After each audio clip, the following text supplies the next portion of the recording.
வெளிப்படுத்தின விசேஷம் 1ஆம் அதிகாரம் 12ஆம் வசனத்தை வாசிக்கும். வெளிப்படுத்தின விசேஷம் 1ஆம் அதிகாரம் 12ஆம் வசனம். அப்பொழுது என்னோடு பேசின சத்தத்தை பார்க்க திரும்பினேன். திரும்பின போது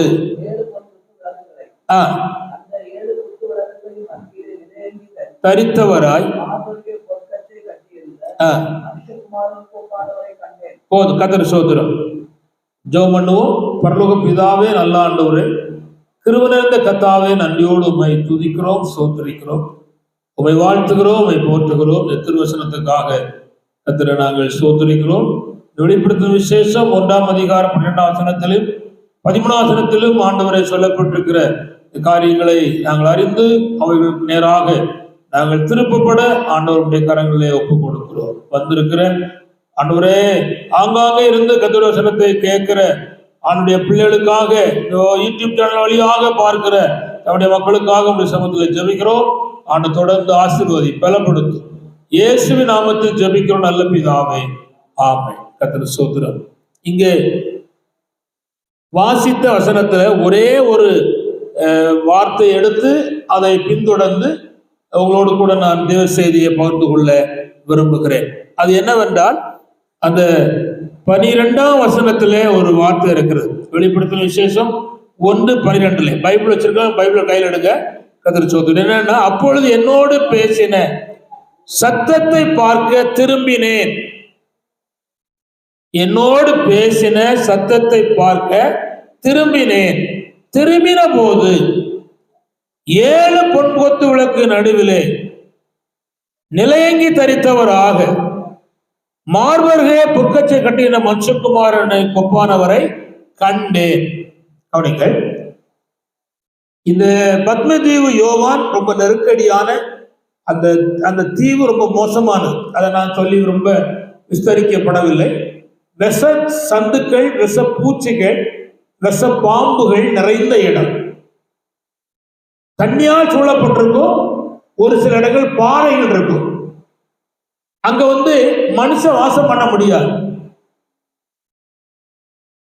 கவர்மெண்ட்க்கு விரோதமாக பேசின மக்களை கொண்டு நாடு கடத்தி, சுத்தி சூழ கடல், நாடு கடத்தி அதை தீர விட்டு வந்துருவாங்க. போட்டும் கிடையாது, திரும்ப வர முடியாது. அங்க மிருகமோ அல்லது ஊரு பிராணிகளோ கொன்னுரும். ஏற்கனவே செத்த பிரேதங்கள் நிறைய கிடக்கும், நாற்றம் இருக்கும். கழுகுகள் பார்த்துக்கிட்டே கொத்திக்கிட்டே போகும். உயிரோடு இருக்கணும் கொத்த பார்க்கும். அப்பேற்பட்ட இடத்துல ஒரு நல்ல அப்போஸ்தலன் யோவான், அவன் நாடு கடத்திருக்காங்க. ஞாயிற்றுக்கிழமை அவன் 7 சபைக்கு கண்காணியானவன். அதனால அவனுக்கு உள்ளத்துல ஞாயிற்றுக்கிழமை கர்த்தருடைய நாள் அல்லவா, நம்ம இப்படி இருக்கிறோமே அப்படின்னு நினைச்சிட்டு இருக்கும்போது அவன் ஆவிக்குள்ளாகிறான் கர்த்தருடைய நாளில். அப்பொழுது ஆண்டவர் அவனுக்கு அந்த இடத்துல வர, ஒரு தன்னந்தனிமையா விடப்பட்ட இடத்துக்குள்ளே ஆண்டவர் வர. அவனுக்கு யாரும் இல்லை, சாப்பாடு கொடுக்க, தண்ணி கொடுக்க, பாதுகாக்க, எந்த நண்போடு பேச யாருமே கிடையாது. அவன் மட்டும்தான் இருக்கான். இருக்கவன் யாருன்னா பரிசுத்தவான். ஒரு பரிசுத்தவான் இப்படி சம்பவிக்குமா நீ கேட்டீங்கன்னா நீங்க குழம்பி போவீங்க. யோவான் ஏதோ தப்பு பண்ணிருப்பான், அதனாலதான் இப்படி சம்பவிச்சு அப்படி நீங்க சொல்லுவீங்க. அப்படிதான் பொதுவா இன்னைக்கு உள்ள நிலைமை. ஒரு கஷ்டம், ஒரு பாடு, ஒரு பரிசுத்தவான் வந்துச்சுன்னா அவன் பாவம் பண்ணிருப்பான், அக்கிரமம் பண்ணிருப்பான் அப்படின்னு சொல்லுவாங்க. ஆனா இவனை அன்னைக்கு இருந்த ராஜா நீரோ மன்னன் என்னச்சுதான் தெரியுமா, எண்ணெய கொதிக்க வச்சு எண்ணெய் கொப்பரைக்கு உள்ள அந்த எண்ணெய்க்குள்ள தூக்கி போட்டான். இவன் அப்படியே வெந்துருவான்னு சொல்லி. ஆனா இவன் மீன் போல நீந்தினான். இது உங்களுக்கு பார்க்க ஆச்சரியமா இருக்கும். இதுக்கு முன்னால அக்கினிக்குள்ள அனனியா, மிசாவேல், அசரியா இருந்திருக்காங்க தானியேல் காலத்துல, நேபுகாத்நேச்சருடைய காலத்துல. அதை விட இது பெருசு இல்ல. அந்த 7 மடங்கு சூடாக்கப்பட்ட அக்கினிக்குள்ளே ஒருத்தருடைய முடி கூட கருகல. அப்படி சொல்ல போனா திரும்ப சொல்றேன், அந்த வாசனை கூட வரல, அந்த அக்கினியினுடைய மனம் கூட அவனுடைய சரீரத்தில் இல்லை. யாருக்கு? பரிசுத்தவான்கள் 3 சும்மா சொல்லக்கூடாது. எனக்கு அதான் பிடிக்காத ஒன்று. யாருக்கு? அப்புறம் என்னப்பா பரிசுத்தவானுங்க ஏன் சிந்தி கம்மியா போட்டாங்க? நம்ம கேட்போம். பரிசுத்தவானுங்க ஏன் சாப்பாடு இல்லாம இருக்கா? 10 வருஷம் ஏன் தண்ணியில ஒத்தில இருக்கா அப்படின்னு சொல்லுவோம். மனு தம்பி அவர் கவனிங்க போடுங்க. யார் யாரை எப்படி கத்த நடத்தணும் சித்தம் வச்சாரோ அதுல அழகா நடத்திடுவார். நம்ம பார்வைக்கு அது ஒரு மாதிரி தோன்றும், பிறகுதான் தெரியும், முடிவு தான் நம்ம பார்க்க போறோம்.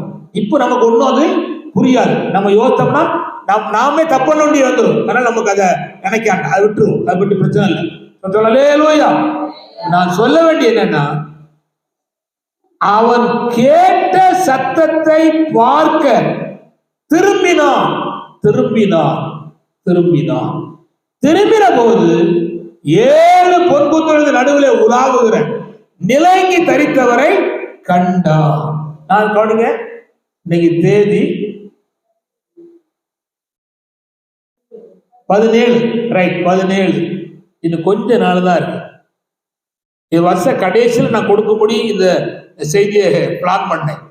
அதனால எனக்கு அந்த சூழ்நிலை உங்களுக்கு சொல்ல வாய்ப்பு இருக்குமா வாய்ப்பு இல்லையா அப்படின்னு எனக்கு தெரியல. அதனால நான் நேரமே சொல்லிடணும் அப்படிங்கிற அந்த எண்ணத்துக்குள்ள வந்ததுனால நான் சொல்ல விரும்புறேன்னா, நாம் இந்த வருஷத்தினுடைய கடைசி 17ஆம் தேதி இந்த ஞாயிற்றுக்கிழமை கவனிங்க, நம்ம திரும்பணும். யாருக்கு நேரா? கர்த்தருக்கு நேராக, அழைத்தவருக்கு நேராக, நம்ம கைப்பிடித்த தேவனுக்கு நேராக, நமக்கு இதுவரை உதவி செய்த கர்த்தருக்கு நேராக திரும்பணும். ஆனா பல ஆண்டைய பிள்ளைகள் பல பக்கம் திரும்பி இருக்காங்க. அந்த யோவான் 21ஆம் அதிகாரத்தை வாசிக்காண்டாம். கவனிங்க, 7 பேரு கவனிங்க, விட்ட கடலுக்கு நேரா திரும்பினாங்க, விட்ட படகு நேரா திரும்பினாங்க, விட்ட வலைக்கு நேரா திரும்பினாங்க, விட்ட தொழில் நேரா திரும்பினாங்க. ஆனா எதுவும் கிடைச்சா? கிடைக்கல. அவர்களை திருப்பும்படி இயேசு அங்க போனார். எம்மாவூர் போற சீசர்களும் அந்த எருசலேமை விட்டுட்டு ஆண்டுக்குள்ளார் சொன்ன வார்த்தை என்னன்னா, எருசலேமிலே காத்திருங்கள், இதாவது வாக்குத்தத்தம் நிறைவேற காத்திரு சொன்னார். அதெல்லாம் மறந்துட்டு அவங்க எம்மாவூர் போனாங்க, அவங்க சொந்த ஊர் போனாங்க, அங்க திரும்பிட்டாங்க. ஆண்டவர் அவனை திருப்பும்படி கூடயே பேசிட்டு போனார். பல விதமான சூழ்நிலையில திரும்பினாங்க, திரும்பி போயிட்டாங்க.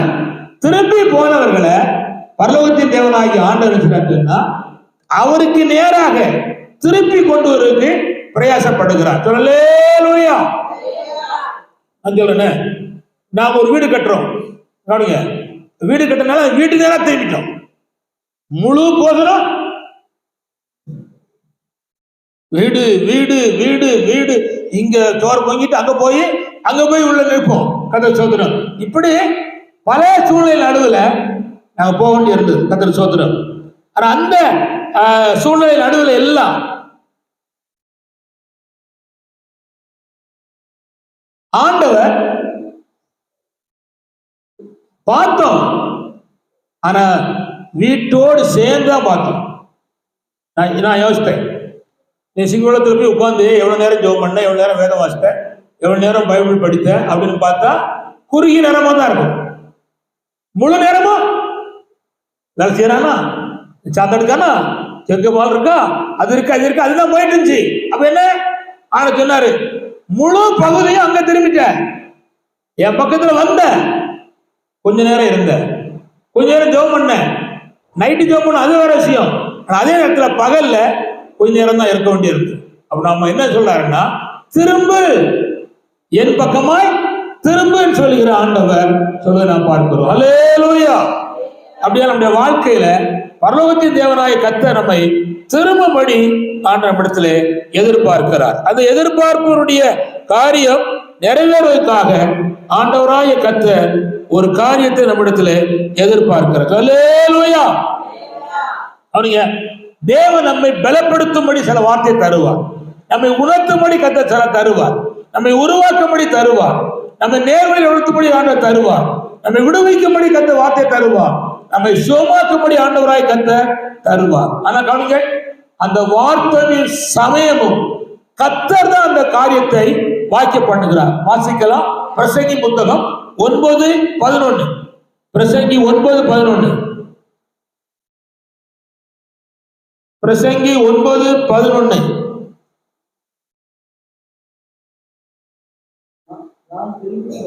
நான் திரும்பிக் கொண்டு சூரியனுக்கு கீழே கண்டதாவது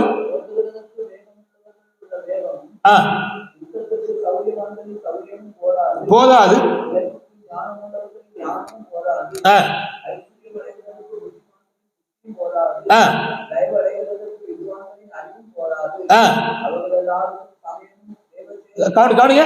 அவர்கள் எல்லாருக்கும் சமயமும் தேவ செயலும் நேரிட வேண்டும். இப்ப கவனிச்சாங்க, ஒரு தேவ பிள்ளைக்கு தேவன் சமயத்தையும் தேவ செயலையும் நேரிட பண்ணா மட்டும்தான் அந்த பெரிய பாக்கியம் தருவார். இப்ப நீங்க வந்திருக்கிற உங்க அனைவருக்கும் சமயத்தை கர்த்தர் வாய்க்க பண்ணிருக்கிறார். வராதவர்களுக்கு வாய்ப்பு இல்ல. அவங்க கோடி பொண்ணு கொடுத்தாலும் கிடைக்காது. அடுத்தது, இந்த தேவ செயலும் சமயமும் உங்க வாழ்க்கைக்கு இது ஆசீர்வாதமாய் மாற்றுவதற்கு ஆண்டவர் சித்தம் வைத்திருக்கிறார். அல்லேலூயா. அப்ப நாம் என்ன செய்ய வேண்டும் சொன்னா, கர்த்தரிடத்திலே திரும்ப வேண்டும். யார் பக்கம் திரும்ப வேண்டும்? கர்த்தரிடத்திலே. சகரியா தீர்க்கதரிசி புத்தகம் 1ஆம் அதிகாரம் 3ஆம் வசனத்தை வாசிப்போம். சகரியா 1:3. சகரியா 1:3.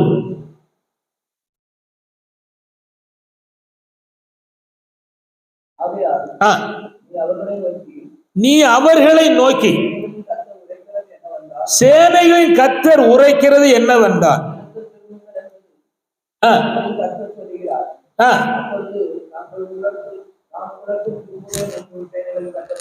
இப்ப என்ன சொல்லுறாருன்னா, நீ திரும்புறனா நான் உன் பக்கம் திரும்புவேன் என்று ஆண்டவர் சொல்லுகிறார். அல்லேலூயா. ஆண்டவருடைய சித்தம் என்னன்னா, நல்லா கவனிச்சுக்காங்க, நம்ம திரும்ப சொல்ல நோக்கம் என்னன்னா, ஆண்டவர் நம் பக்கம் திரும்புவதுக்கு தான் அவர் சொல்றார், என் பக்கம் திரும்புன்னு சொல்லுகிறார். நாம் குடும்பத்து பக்கம், நம்முடைய பிள்ளைகளுக்கு பக்கம், நம்முடைய வேலைக்கு பக்கம், நாம் கட்டுகிற வீடுக்கு பக்கம், மற்றவர்களுக்கு பக்கம் நான் திரும்பி ஒரு பயனும் உண்டாகாது. இந்த நாள்ல ஆண்டு சொன்ன வார்த்தை என்னன்னா, என் பக்கம் திரும்பு என்று ஆண்டவர் சொல்லுகிறார். இதுவரையிலும் வேறொரு பக்கம் திரும்பி இருந்தார் அல்ல வேறொரு பக்கம் வாழ்க்கை போயிருக்குமானால் அதை விட்டுட்டு மறுபடி என் பக்கம் திரும்புவாயா என்று ஆண்டவர் சொல்றதை நான் பார்க்கிறோம். அல்லேலூயா. எப்படி திரும்ப வேண்டும் என்பதற்காக நான் 3 வசனத்தை உங்களுக்கு கோடிட்டு காட்ட விரும்புகிறேன். ஒன்று, அதை நான் வேகமா சொன்னா உங்களுக்கு அதை வசனம் சொல்லிட்டு போனா நேரம் போயிடும். நான் வசனம் சொல்லுவேன், வாசிக்காண்டாம், நீ புரிந்து கொள்ளும்படி விரும்புகிறேன். கதை சுதந்திரம். எரேமியா 24:7 வாசித்தீங்கன்னா, முழு இருதயத்தோடு என்னிடத்துல திரும்பு என்று ஆண்டவர் சொல்லுகிறார். எப்படி திரும்பணுமா? ஆமா, கள்ளத்தனமா திரும்பாத, அரைகுறையா திரும்பாத, முழு இதயத்தோடு திரும்பு அப்படின்னு சொல்றார். இப்போ ஞானஸ்நானம் பெற போகிற தம்பி கேள்வி விரும்புகிறேன்னா, முழு இதயத்தோடு திரும்பு. திரும்ப அந்த பழைய பஞ்சபாண்டை வச்சுக்கிட்டு, பழைய காரியத்தை வச்சுக்கிட்டு, அதை ஞானஸ்நானம் பண்ணிக்கலாம், அதை பண்ணிக்கலாம் வச்சுக்கிட்டு போகக்கூடாது. முழு இதயத்தோடு திரும்பு. கள்ளத்தனமா திரும்பினா பரலோகம் அங்கீகரிக்க.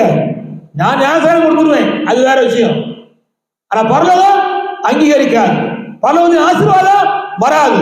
என்னுடைய பாதுகாப்பு மேன்மையா இருக்காது. அதனால என்ன செய்ய? முழு இதயத்தோடு திரும்புன்னு சொல்லுங்க.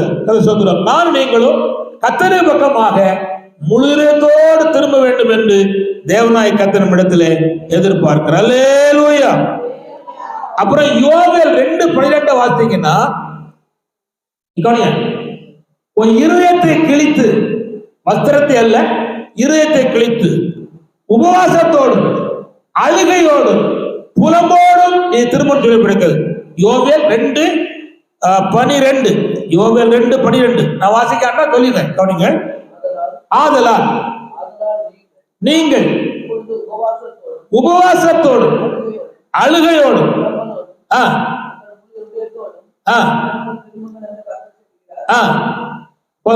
கவனிங்க, முழு இருதயத்தோடு, கவனிங்க, உபவாசம் அப்படின்னா ஒரு நாளைக்கு 2 நேரம் சாப்பிடாம உட்கார்ந்து இந்த மீதி உள்ள அதாவது நாட்கள் இருக்கு, அந்த நாட்கள்ல நீங்க உபவாசம் எடுத்து புதிய ஆண்டை, புதிய வருஷத்தை, புதிய நாட்களை எனக்கு ஆசீர்வதித்தாங்கப்பா, நான் செய்த தவறுகளை மன்னிங்கப்பா அப்படின்னு சொல்லி உபவாசம் பண்ணி அழுகையோடு புலம்பலோடு கர்த்தரிடத்துல திரும்பியுள்ள, ஆனால் தேவனாய் கர்த்தர் அடுத்த காரியத்தை அவர் செய்வார். அல்லேலூயா. அப்ப எப்படி திரும்பணும்னா ஓசியா 14:2 வாசிக்கானா வாசிக்கிறார், வார்த்தையை கொண்டு திரும்பணும் சொல்றார். என்னத்தை கொண்டு திரும்ப? வார்த்தையை கொண்டு. சார் கர்த்தர் ஸ்தோத்திரம். கவனிங்கள், நான் 3 நிலையில உள்ள காரியத்தை நான் உங்களுக்கு சுட்டி காட்டினேன். கர்த்தர் ஸ்தோத்திரம். ஆனா இதுல என்ன ஒரு பெனிஃபிட் சொன்னா, திரும்பினா என்ன கிடைக்கும், திரும்பினா நன்மை என்ன தருவா, அதை நான் சொல்லி தர போறேன். கர்த்தர் ஸ்தோத்திரம். திரும்பாதவர்களுக்கு நான் சொல்ல முடியாது, திரும்பினால் என்ன கிடைக்கும் என்பதற்கு நான் வேகமாய் சொல்ல விரும்புகிறேன். கர்த்தர் ஸ்தோத்திரம். அது யோபின் புத்தகம் 22ஆம் அதிகாரம் 23ஆம் வசனம். யோபின் புத்தகம் 22:23 சீக்கிரம் வாசிங்கள். யோபு 22:23, நீ சர்வ வல்லமையிலே மனம் திரும்பினால் போல், அவ்வளவுதான், திரும்ப கட்டப்படுவீர். இந்த யோபுவை பார்த்து தேவனுடைய வார்த்தை வருகிறது, நீ சர்வ வல்லமையிலே மனம் திரும்பினால் திரும்ப கட்டப்படுவீர். அப்படின்னா என்ன அர்த்தம்? அவருடைய வாழ்க்கையில பல காரியம் இடிஞ்சு கிடக்கு. குடும்ப வாழ்க்கை இடிஞ்சு கிடக்கு, ஆவிக்குரிய வாழ்க்கை இடிஞ்சு கிடக்கு, நண்பர்களுடைய வாழ்க்கை இடிஞ்சு கிடக்கு, கணவனுக்கு மனைவிக்குள்ள வாழ்க்கை இடிஞ்சு கிடக்கு, சரீரத்துல பலவீனம், வியாதி. ஆண்டவருடைய வார்த்தை சொல்லப்படுது, யோபுவே சர்வ வல்லமையிலே மனம் திரும்பினா திரும்ப கட்டப்படுவீர் சொல்லப்பட்டிருக்கிறது. நீ வார்த்தையை கேட்கிறவங்க சொல்ல விரும்புகிறேன், நீங்க சர்வ வல்லமையிலே இந்த நாளிலே மனம் திரும்பினால் எந்த பகுதி இடிக்கப்பட்டிருக்கிறோ, சஞ்சலத்தினாலோ வியாதியினாலோ பலவீனத்தினாலோ பிரச்சனையினாலோ இடிக்கப்பட்டு கிடக்கிறதோ, அதை தேவனாய கர்த்தர் திரும்ப கட்டி ஆசீர்வாதமாய் மாற்றுவதற்கு ஆண்டவர் சொல்றார். திரும்ப எழுதுகிறார். அல்லேலூயா. வேற எதுக்கு பக்கம் திரும்பினாலும் நாம் கட்டப்பட முடியாது. ஏன்னா கர்த்தர் குடும்பத்தை கட்டுகிறவர், ஆவிக்குரிய குடும்பத்தை கட்டுகிறவர், எழுத்தின் முடியாத குடும்பத்தை கட்டுகிறவர், சபையை கட்டுகிறவர், பரலோகத்திலே சீயோனை கட்டி கர்த்தர் மகிமையிலே ஆண்டவராய் கர்த்தர் வெளிப்பட போகிறார். அப்படியானால் நாம் திரும்பினால் கர்த்தர் கட்டுவதற்கு அது ஏதுவாய் மாறும். அல்லேலூயா. அல்லேலூயா. விழுந்தவர், வழி தப்பினவர்கள் திரும்ப கட்டுவதற்கு வாய்ப்பை ஆண்டவர் வச்சிருக்கிறார். கர்த்தர் ஸ்தோத்திரம். நான் அடுத்த பகுதிக்கு நேராய் உங்களுக்கு சொல்ல விரும்புகிறேன். 2வது திரும்பினா என்ன கிடைக்கும் என்றால் வாசிப்போம். கர்த்தர் ஸ்தோத்திரம். எரேமியா 15:19. எரேமியா 15:19. எரேமியா 15:19. இது நிமித்தம் நீ திரும்பினால் நான் உன்னை திரும்ப சீர்படுத்துவேன். வாசிங்க. என் முகத்துக்கு முன்பாய் நிலைத்தும் இருப்பாய். திரும்ப வாசிங்க.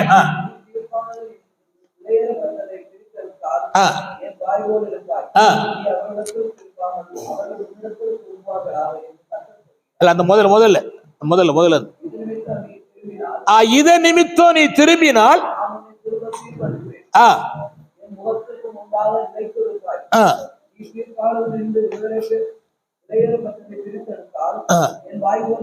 அப்போ கவனிங்க. அங்க என்ன சொல்லப்பட்டிருக்க வார்த்தை எனக்கு சொன்னா, நீ திரும்பினால் மறுபடி உன்னை சீர்படுத்துவேன். அப்படின்னா சீர்கட்ட தன்மை அங்க இருக்கிறது. அது ஆண்டவர் திரும்பினால் உன்னை சீர்படுத்துவேன் சொல்லுகிறார். சீர் என்றால் என்ன? அதை கவனிச்சுக்காங்க. சீர் என்பது தேவனாய கர்த்தர் நமக்கு தந்திருக்கிற ஆவிக்குரிய ஆசீர்வாதங்கள்.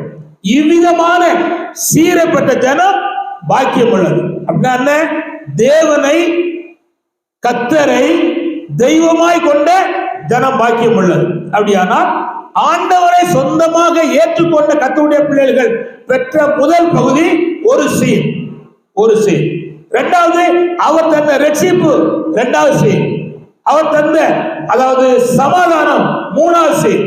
அவர் தந்த அதாவது தாளந்துகள், கிருபைகள், ஞானங்கள், அடுத்த சீர். இப்ப என்ன ஆச்சுன்னா இந்த சீர் தொலைந்து கிடக்கு, கை நலி போயிட்டு. இப்ப ஆண்டவர் சொல்லுகிறார், நீ திரும்பினால் உன்னை முந்தின நாட்களை போல என்ன செய்வேன்? சீர்படுத்துவேன். அல்லேலூயா. அப்படின்னா அர்த்தம் என்ன? ஒரு காலத்துல அழகா இருந்தாய், மேன்மையா இருந்தாய், சுகமா இருந்தாய், விடுதலையா இருந்தாய், மகிழ்ச்சியா இருந்தாய், அந்த நிலைக்கு நான் திரும்ப உன்னை கூட்டி சேர்ப்பேன் என்று கர்த்தர் சொல்லுகிறார். இவ்வார்த்தை கேட்கிற அருமையான சகோதரனே, சகோதரி, நீ திரும்பினால் உன்னை சீர்படுத்துவார். இரண்டாவது, அவருடைய முகத்துக்கு முன்பாக நீ நிற்பாய். அல்லேலூயா. நாம் திரும்புற பொறுத்துதான் தேவனாய் கர்த்தர் நம்மை முகத்துக்கு முன்பாக நிற்க பண்ணுவதற்கு ஏதுவா இருக்கும். கர்த்தர் சோத்திரம். நான் அடுத்த ஒரு 15 நேரம் உங்களை நடத்த விரும்புகிறேன்.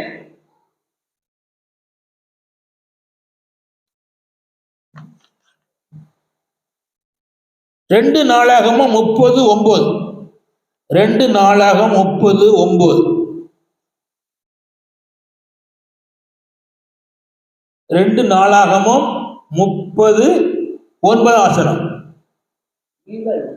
ஜானுவன் உன்னுடைய செல்ல சூடிட்ட கொடு.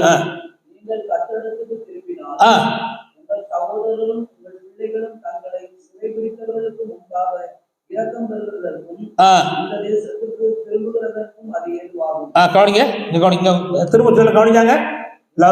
நீ திரும்பினால் கர்த்தரிடத்துக்கு திரும்பினால் உங்கள் சகோதரர்களும் உங்கள் பிள்ளைகளும் தங்களை சிறைபிடித்தவர்களுக்கு முன்பாக. நான் திரும்பினா என் ஜான் ரட்சிக்கப்படுவான். உங்களுக்கு புரியுதா? இந்த வசனத்தினுடைய அர்த்தம் அதுதான். நான் கர்த்தருக்கு நேரா திரும்பினால் உன் பிள்ளைகளும் உன் சகோதரர்களும் இரக்கம் பெறுவார்கள். அல்லேலூயா. நீங்க திரும்பினால் உங்க பிள்ளைகளுக்கு கர்த்தர் இரக்கம் பாராட்டுகிறார், உங்க சகோதரனுக்கு இரக்கம் பாராட்டுகிறார். இரக்கம் என்றால் என்ன? இதுவரை இல்லாத நன்மைகளை கொடுப்பதுதான் இரக்கம். இத்தனை ஆண்டு காலம் இல்லாத நன்மை உங்க பிள்ளைகளுக்கு இல்லாம இருக்கலாம். நீங்க திரும்பினால் அடுத்த ஆண்டு அந்த நன்மையை உங்க பிள்ளைகளுக்கு ஆண்டவர் கொடுப்பதற்கு உண்மை உள்ளவர். அல்லேலூயா. அப்படின்னு சிம்பிளா புரியும்படி சொல்ல விரும்புகிறேன். உங்க பிள்ளைய படிச்சுட்டு நிறைய படிச்சிருக்கீங்க, கவர்மெண்ட்ல வேலை வாய்ப்பு இருக்கு, ஆனா வேலை கிடைக்கல. ஆனா கர்த்தருக்கு நேரா ஒரு மனுஷன் சரியா திரும்பினா கவர்மெண்ட்ல புதிய ஆண்டுல உங்க பிள்ளைகளுக்கு தேவன் வேலை வாய்ப்பை தருவதற்கு அவர் இரக்கம் பாராட்ட உண்மை உள்ள தேவனா இருக்கிறார். அல்லேலூயா. என்ன சொல்லுங்க? சொந்த வீடு இல்லாம இருக்காங்க உங்க பிள்ளைகளுக்கு. நீங்க திரும்பினால் கர்த்தர் சொந்த வீடை கொடுப்பதற்கு உங்க பிள்ளைகளுக்கு கர்த்தர் இரக்கம் பாராட்டுக்கு அது ஏதுவாய் மாறலாம். அல்லேலூயா. மூணாவதாக, அதாவது திருமண காரியங்கள், பிள்ளை கொடுக்கிற காரியங்கள் அத்தனையும் ஆண்டவர் நான் திரும்புற பொறுத்துதான் கர்த்தர் கொடுக்கிறவராய் இருக்கிறார். அல்லேலூயா. நீ அங்க படிச்சீங்கன்னா கவனிங்க,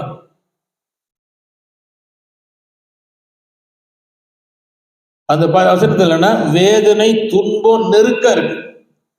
அந்த 2 நாளாக 30ஆம் அதிகாரத்துக்கு உள்ள இருக்கிற சில பகுதிகள் என்ன இருக்கு? வேதனை இருக்கு, துன்பம் இருக்கு, நெருக்கம் இருக்கு. ஆண்டவர் சொல்லுகிறார், உன் பிள்ளைகள் படுகிற வேதனை, உன் பிள்ளைகள் படுகிற துன்பம், உன் பிள்ளைகள் படுகிற நெருக்கம், நீ படுகிற நெருக்கம் அத்தனைக்கும் நான் விடுதலை வச்சிருக்கேன், நன்மை வச்சிருக்கேன். அதுக்கு என்ன செய்யணும்? நான் திரும்பணும், நீங்க திரும்பணும். யாருக்கு நேரா? பரலோகத்தின் தேவன் திரும்பிட்டா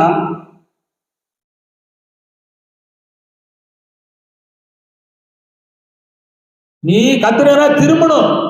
சும்மா வசனம் சொன்னேன் போனேன் அப்படிங்கிறப்ப நீ திரும்பவே மாட்டேங்க.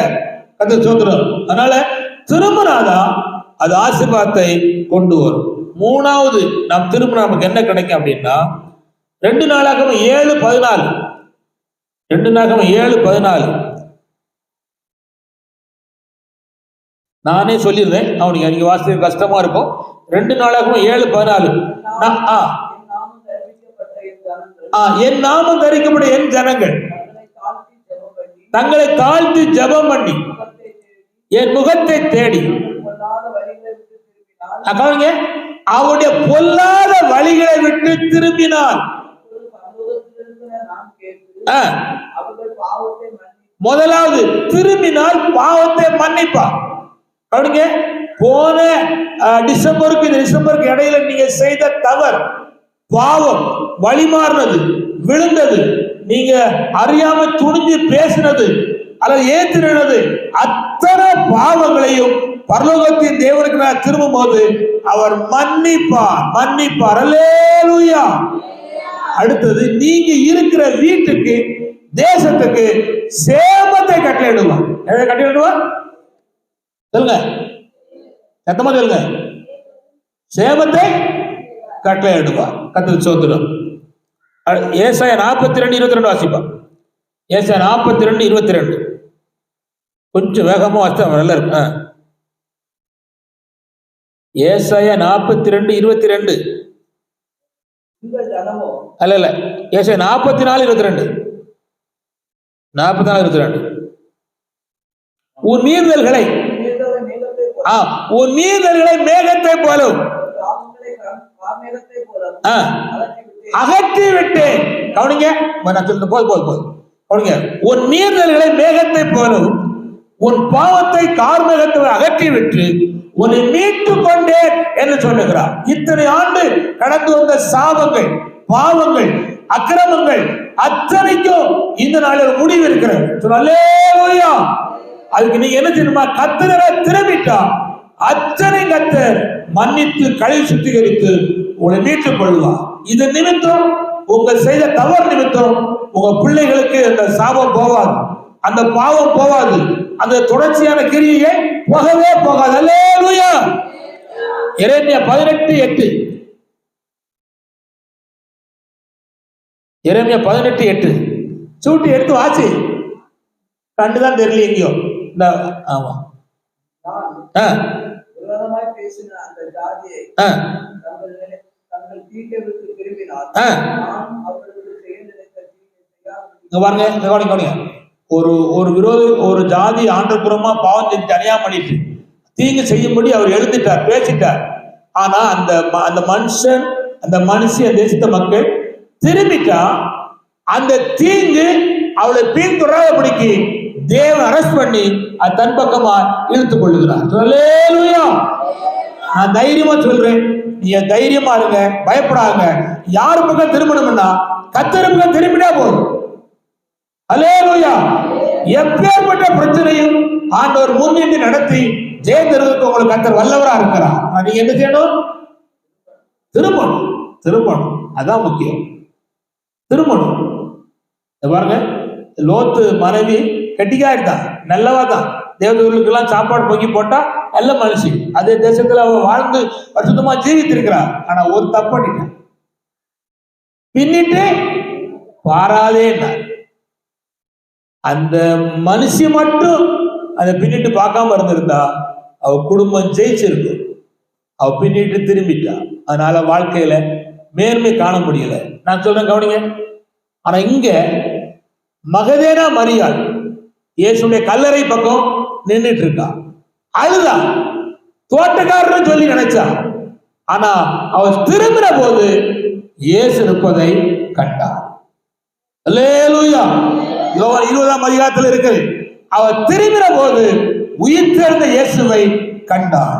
சகோதரனே, சகோதரியே, நீ ஆண்டவர் பக்கம் திரும்புவாயானால் உனக்காக பரிந்து பேசுகிறேன், உன்னை தேடி வந்திருக்கிறேன், உனக்கு நன்மை செய்யும்படியாய் கரத்திலே நன்மை வச்சிருக்கிற ஆண்டவர் உனக்கு முன்பாக இருப்பதை காண்பதற்கு கர்த்தருடைய பாக்கியத்தை கிருபையும் தருவார். அல்லேலூயா. அப்புறம் கவனித்துக் கொள்ளுங்கள், உபாகமம் 30:10. உபாகமம் 30:10. இனி ஒரு 3 மட்டும் சொல்லுவேன். உபாகமம் 30:10. தேவனாகிய கர்த்தருடைய சத்தத்திற்கு செவி கொடுத்து இந்த நியாயப்பிரமாண புத்தகத்தில் எழுதியிருக்கிற அவருடைய கற்பனைகளையும் அவருடைய கட்டளைகளையும் கைக்கொள்ளும் போது தேவனாகிய கர்த்தருக்கு முழு இதயத்தோடும் முழு ஆத்மாவோடும் திரும்பும்போது கர்த்தர் சந்தோஷமா இருந்தது போல. நீங்க திரும்பினா ஆண்டவருக்கு உங்க மேல சந்தோஷப்படுறார். என் புள்ள, என் மகா, எனக்குரியவள், எனக்குரிய பையன் என் பக்கம் திரும்பிட்டான்னு சொல்லி சந்தோஷப்படுகிறார். இந்த சந்தோஷத்துல ஆண்டவர் ஆசீர்வாதங்களை அள்ளி கொடுக்கிறார். அல்லேலூயா. சாதாரணமாய் குப்பையில கிடந்தவன் குபாரத்துல உயரத்துல இருக்கான். அது காரணம் என்னன்னா, ஆண்டவர் பக்கம் திரும்புற போது அவர் சந்தோஷம் தாங்க முடியல. யாருக்கு? தேவனுக்கு. அதனால அள்ளி கொடுக்கிறார். நாம் யார் பக்கம் திரும்பணுமானா கர்த்தர் பக்கம் நாம் திரும்ப வேண்டும் என்று கர்த்தராகி ஆண்டவர் நம்மிடத்தில் இருக்கிறார். அல்லேலூயா, அல்லேலூயா. எரேமியா 4:1. அருவருப்புகளை கர்த்தருக்கும் பார்வையிலிருந்து அகற்றி விட்டார். வாசிங்க எரேமியா 4:1.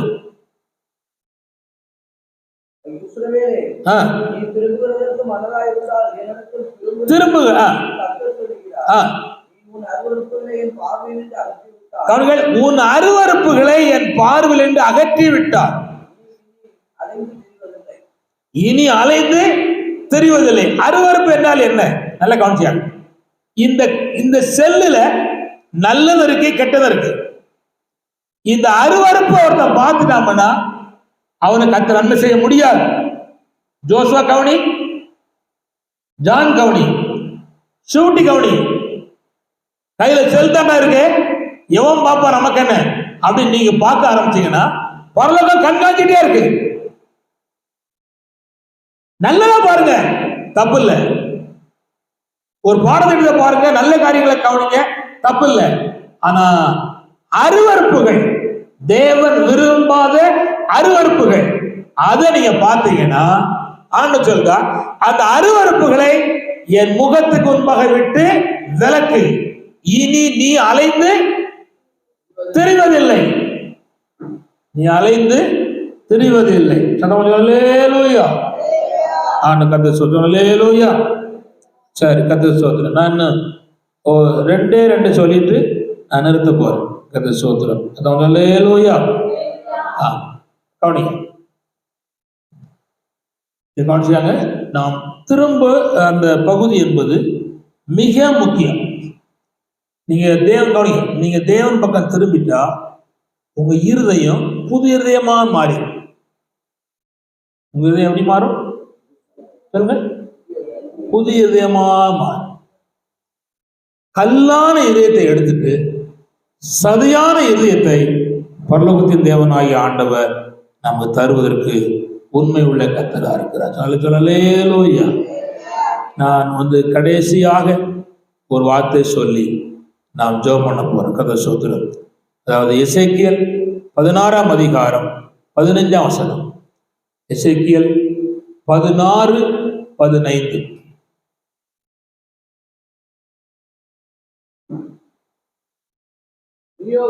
அது இல்ல, அப்ப எசேக்கியேல் 16:55.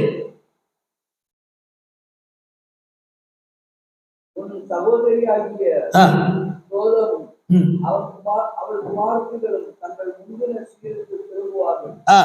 சமாரியாவும் அவள் குமாரத்திகளும் தங்கள் முந்தின சீருக்கு திரும்புவார்கள்.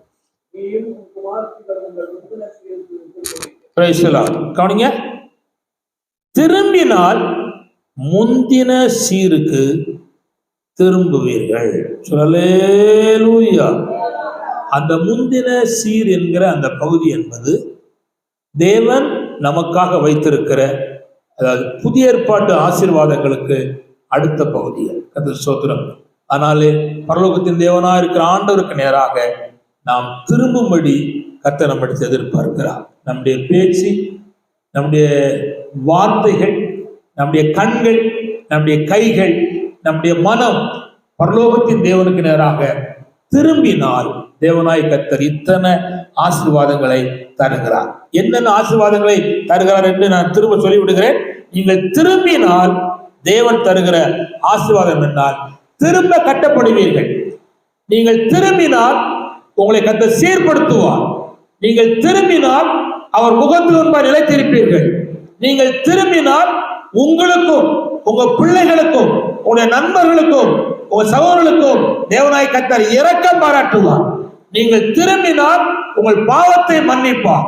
நீங்கள் திரும்பினால் நீங்கள் இருக்கிற வீட்டுக்கு, தேசத்துக்கு தேவன் சேமத்தை கட்டளையிடுவார். நீங்கள் திரும்பினால் உங்கள் மீறுதல்கள் கார்மேகத்தை போல அகற்றி தேவனாய் கர்த்தர் உங்களை மீட்டுக் கொள்ளுவார். நீங்கள் திரும்பினால் தீங்கு உங்களை தொடர்வது இல்லை. கர்த்தர் ஸ்தோத்திரம். நீங்கள் திரும்பினால் கர்த்தர் உங்கள் மேல் சந்தோஷமா இருப்பார். நீங்கள் திரும்பினால் அலைந்து திரிவதில்லை. நீங்கள் திரும்பினால் உங்களை இருதயம் புது இருதயமாய் கர்த்தர் கொடுப்பார்.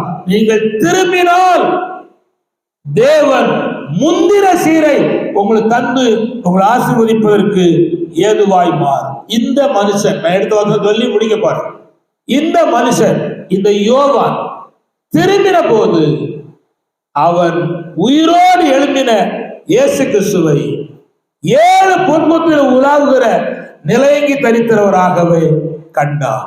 திரும்புகிறவன் தான் கர்த்தரை காண முடியும். அவன் கண்டான், கர்த்தரோடு பேசினான், கர்த்தர் அவனோடு கூட பேசினான்.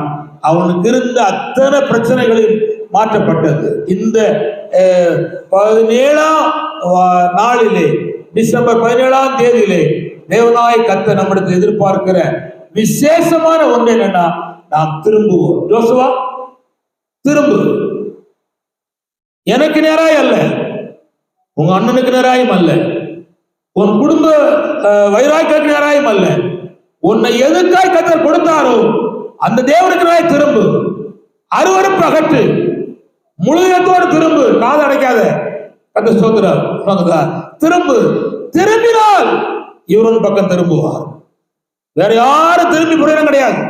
இந்த ஊரில் உள்ள பெரிய கோடீஸ்வரனோ, பிரபுவோ, செல்வந்தர்களோ, நண்பர்களோ, உறவினர்களோ திரும்பி ஒரு புரியணும் கிடையாது. 10 நிமிஷம் பேசுவான், 10,000 கொடுப்பான், அவ்வளவுதான். அது 10,000 ரூபாய் 10 நாள் ஆகும். ஆனா அதே நேரத்துல இவர் உங்க முகம் திரும்பிட்டா அவருக்குரிய அனைத்து உங்களுக்கு தர வல்லமை உள்ளவர். இந்த யோவான் 21ஆம் அதிகாரத்துல கடலுக்கு நேராய், வலைக்கு நேராய், மீன் பிடிக்க நேராய், விட்ட படகுக்கு நேராய் திரும்பினார்கள். பரலோகத்தின் தேவன் அவளை திருப்புவதற்கு கூட போய் பேசி அவளோடு இடைப்பட்டு அவளுக்கு நன்மை செய்து அற்பம் செய்து திரும்ப பண்ணினார். திரும்பினார்கள். கர்த்தர் முந்தின சீருக்கு தக்கதாக ஆண்டவர் நடத்தினார். அப்படினாலே இந்த நாளிலே தேவனுக்கு நேராய் திரும்புவோம். கண்களை மூடுவோம்.